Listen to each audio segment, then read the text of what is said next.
Hi, and welcome to Off the Beaten Track, the only show that's bigger than the bags under Fred Allen's eyes. Look it up.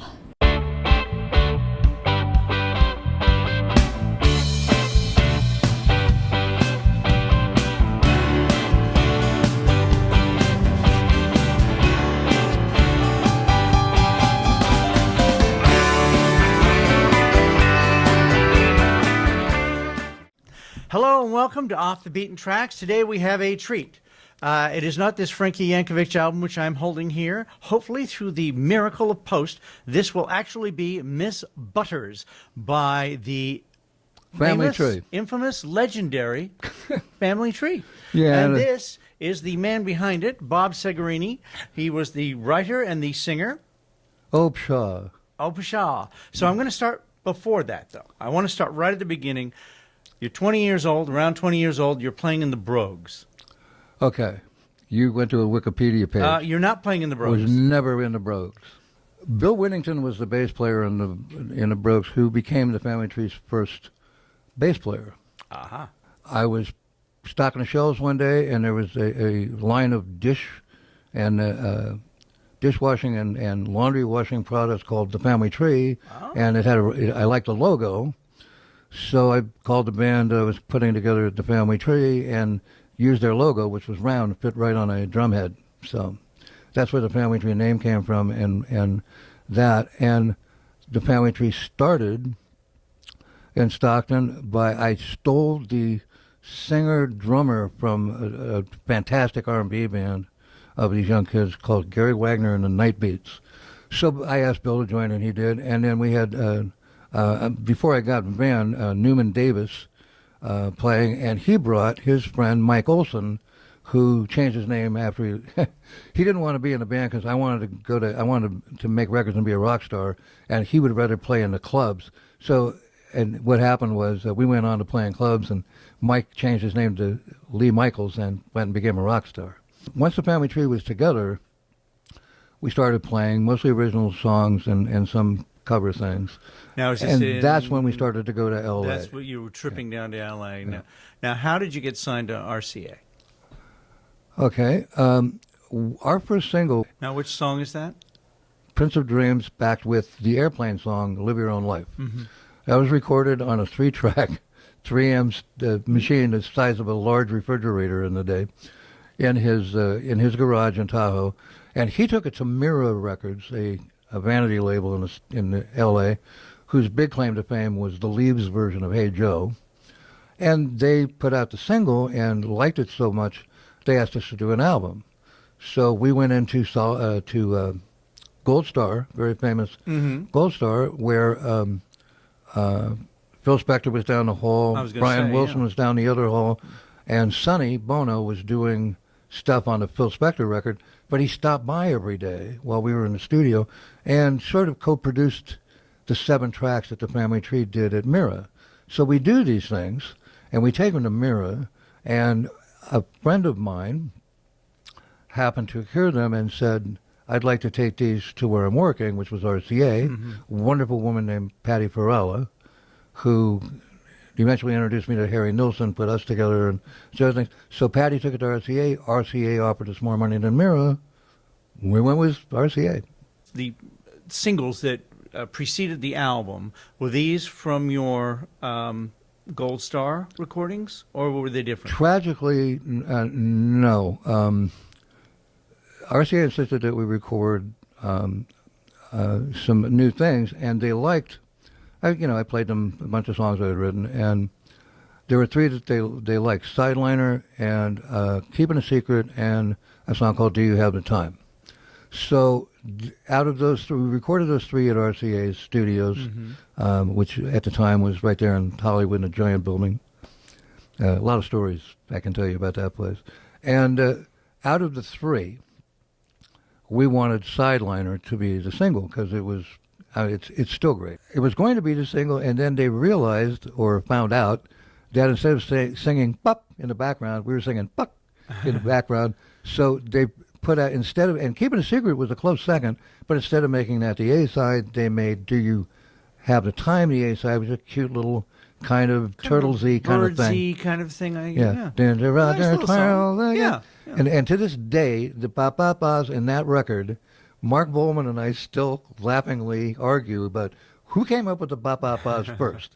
You guys in Happy Together or us in Do You Have the Time?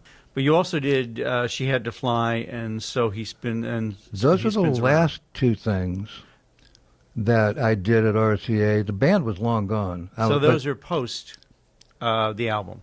We owed RCA a single after the Miss Butters tanked, as far as they were concerned. And He Spins Around is Mike Melvoin. It was the Wrecking Crew with me playing clavinet and Van and I singing together and Jim DeCoke on lead guitar.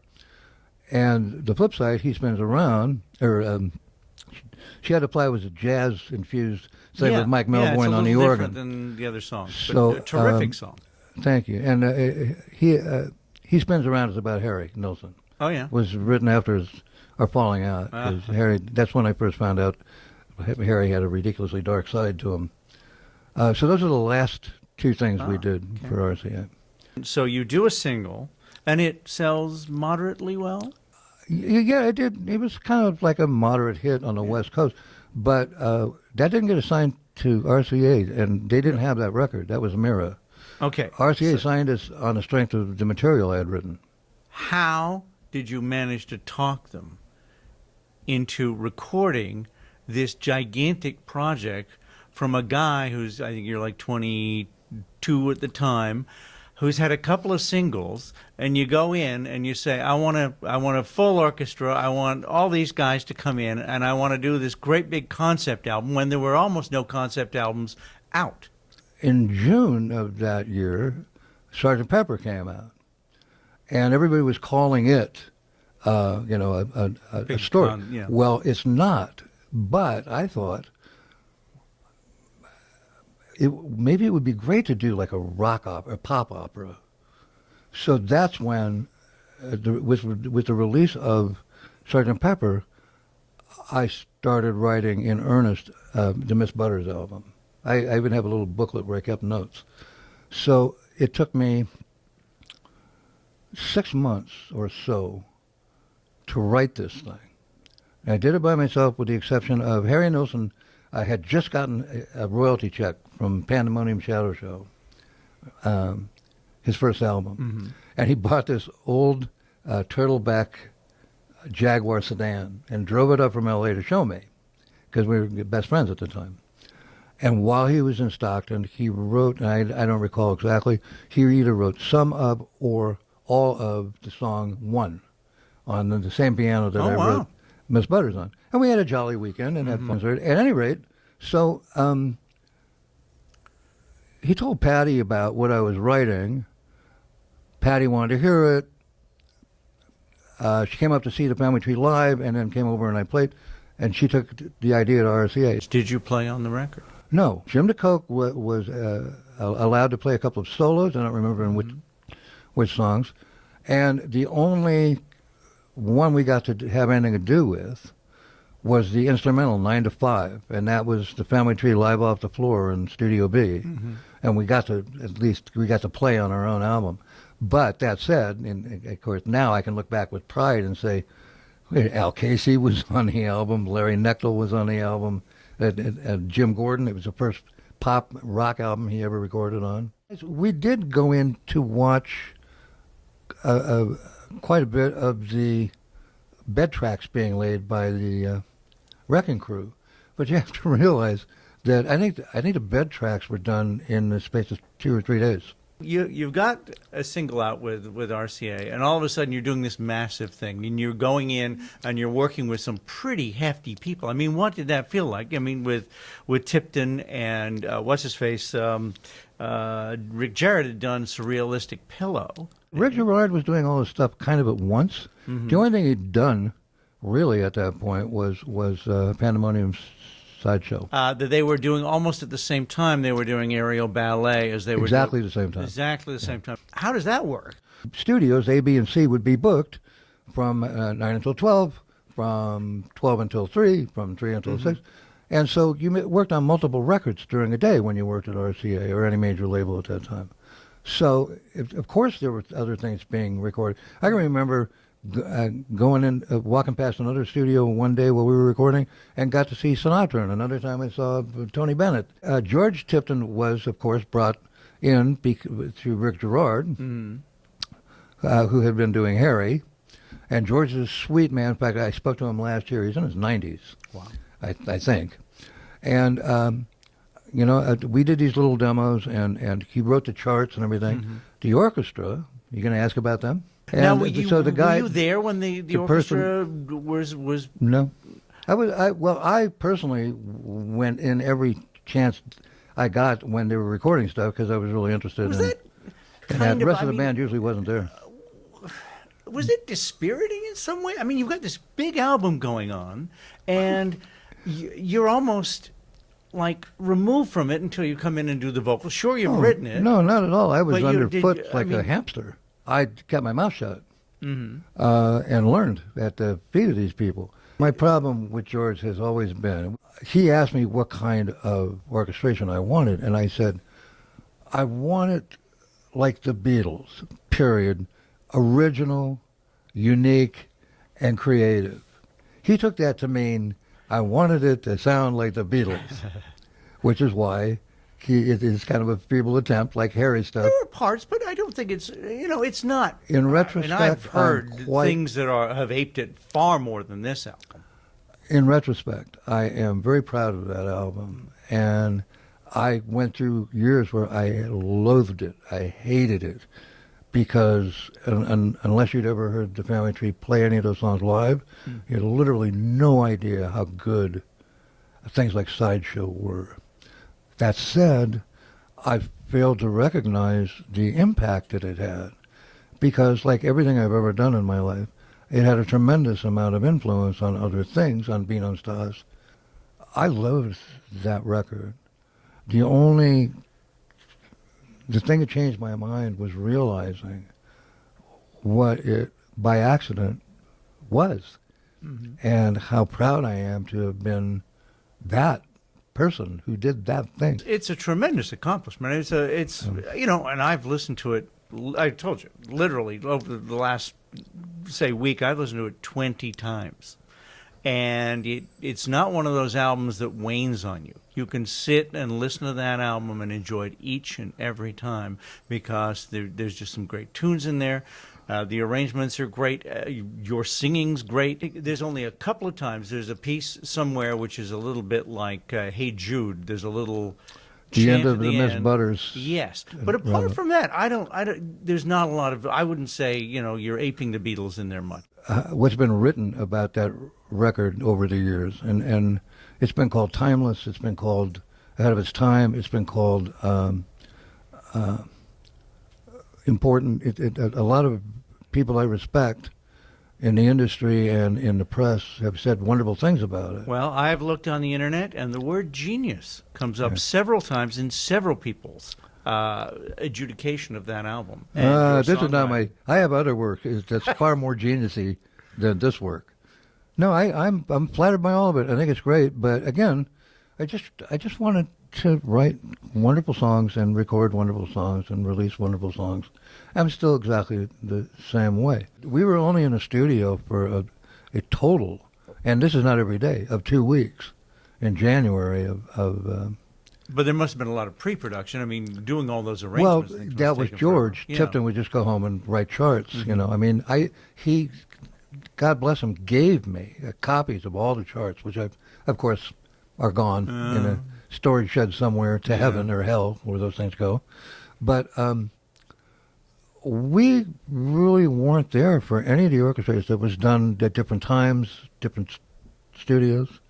But I will tell you that the band basically is the Johnny Carson Tonight Show band. Oh, yeah. Clark Terry was part of the band. There were some other famous names. That was kind of cool to know that these were all A-list studio musicians of strings and horns. And Clark Terry, I was a fan. When George told me he played on the record, I went, wow, Clark Terry's on my stupid album. Where did you record your vocals? We did, the majority of the work, including the vocals and the bed tracks, were done in Studio B at RCA. You go in, and they're going to play this thing back to you.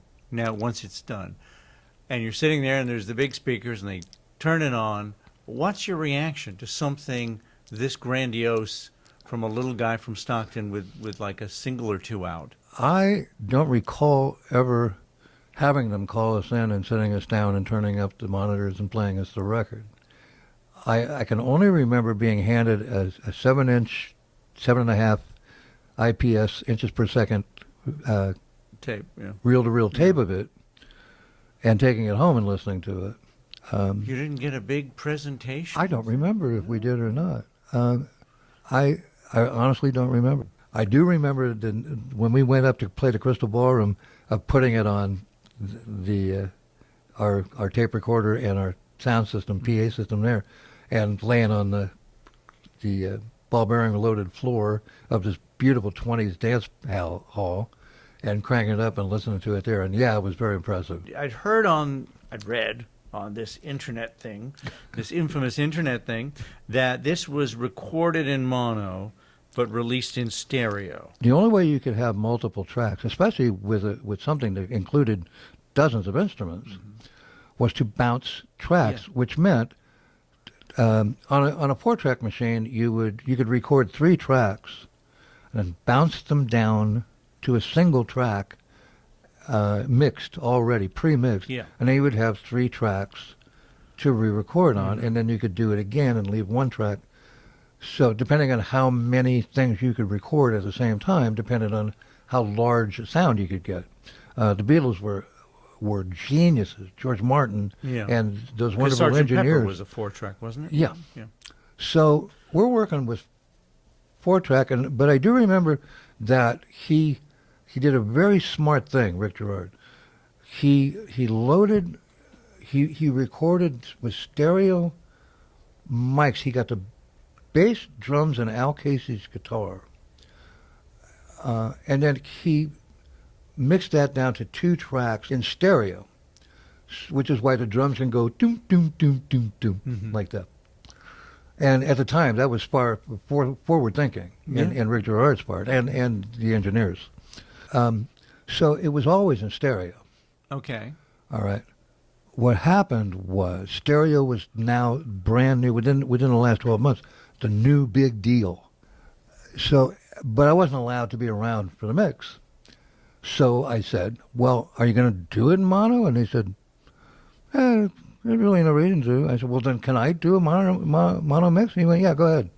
The reissue on CD is that your original mix? Because the mono I mix? would only allow them to release it if it was the mono mix, unless they repaired, to me, out of whack stereo positioning.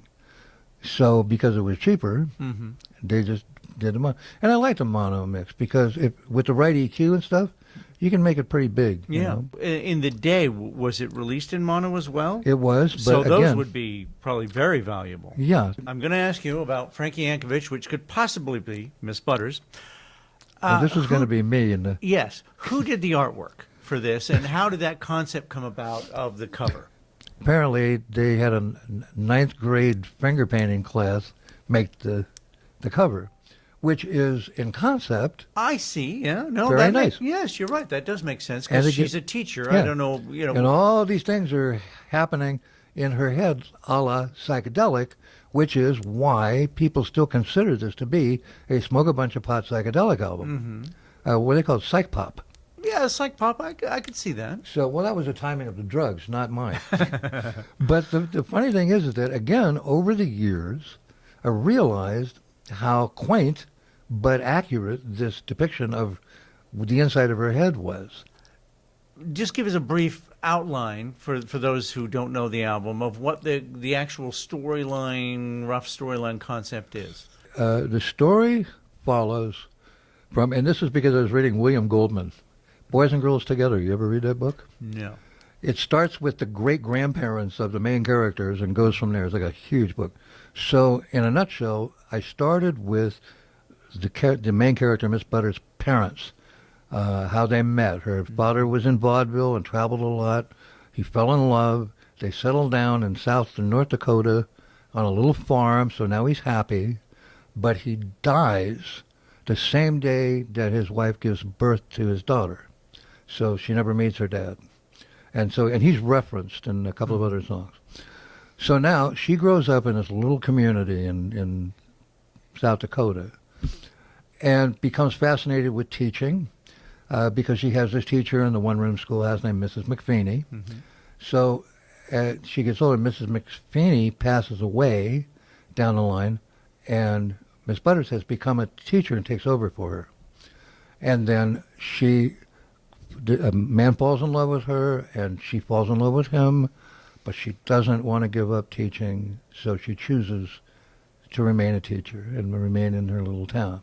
And a lot of this is just, you have to fill in the blanks. Yeah. And then it's basically, we grow older with her. Her reminiscence about lesson book life, that's being in a schoolroom is like being in life. She leads a simple life, her wants and needs are few, blah, blah, blah. And it tells her story, and then she passes away, happy to have lived a life as a teacher. My mother said she had a teacher, Miss Butters, after the fact, but this was based on a teacher. There was my first grade teacher that lived across the street from us in Stockton, named Mrs. Grady. No matter what single they put out, nothing happened with the singles, but because it apparently was that well defined that it was a thing on its own. Yeah, it is. Yeah. And the wonderful thing about that was a few years later, I get a letter from the Joffrey Ballet in Seattle, Washington, wanting to strike Miss Butters as a ballet. Wow. Yeah, that's me. Whoa, this is fantastic. This is beyond wonderful. And of course, timing, the bane of my existence since time began, actually. They were ready to go. I got a letter from their lawyers with papers to sign off on giving them the rights to do this and what my shares. And then the financial people sold the Joffrey to financiers and owners in New York City, and they moved the ballet company from Seattle to New York, and of course, in so doing, let go the people who were excited about doing Miss Butters as a ballet. Besides me, there are other people who have been fans of this particular album. Martin Maluish and I were going to a party for, of all people, Gino Vanelli at the old Hotel Toronto. So we're in this elevator going to this party, and there's a guy on the elevator with us in a Rock of the Westies satin tour jacket. And we're talking, and Marty, in our conversation, this guy's standing over here looking out the window, and we're over there. And we're talking, and I guess my name came up in the conversation, and this kid turns around and goes, Bob Segarini. I said, yeah. And he goes, Bob Segarini wrote Miss Butters. And I said, yeah. And the next thing you know, he's monkeying me. He's like in my arms, with his feet. If he would have been like Kim Basinger, I would have kissed him. But he's not. He's this little wiry British kid. Guy. So he climbs out of my arms, and I said, excuse me? And he goes, my name is Bernie Taupin, and I used to work with Elton John when he was Reggie Dwight for Dick James, the publisher. And we got your tape of the Miss Butters album. And I sent it, a reel-to-reel tape of it, hoping that he would publish us because I wanted that credit on the album. And apparently it came across their desk, Bernie's and Reg's, and he told Martin and I, he says, we listened to it and looked at each other and listened to it again. What killed me was he said he remembered Elton looking at him and saying, we can do this. We can write our own songs and not do what we're doing here for Dick James. Wow. Yeah. And that's what I thought. Started a young man's career. Yeah. So after that, I'm reading Cream magazine, and there's Elton's Hot 100, and there's the Family Tree Miss Butters album. It says it's not in any order of quality. But there or we whatever, are yeah. between, I think, Led Zeppelin and AC/DC or somebody at number 25 or 26. So now I'm going, I have proof. Look, Yeah. Elton John said my name. Thank you for joining us on Off the Beaten Tracks for this legendary album, and we will be back with another show with this genius.